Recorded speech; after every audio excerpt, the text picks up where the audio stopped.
Well, folks, you talk long enough and eventually you'll say something incorrect. I need to go back and correct something, and it's something important because in this review that I did of the QuadQuestions QQ190 Falcon frame, I liked the frame a lot.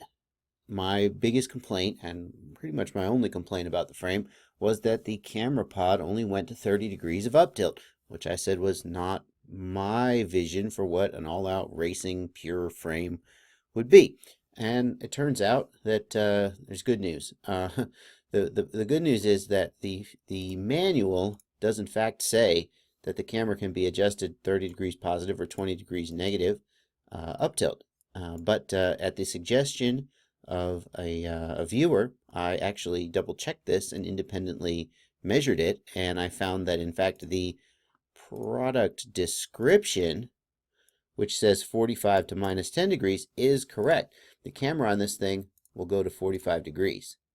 And that's good news. That's good news for you, because if you were thinking of buying this as a racer, 45 degrees is a whole lot better than 30. And going past 45 puts you into Matty Stunt's realm, where roll becomes yaw and yaw becomes roll and up is down and dogs become cats. And so 45 degrees is a good place to be. 45 degrees I feel like is a good place for a racing frame to be.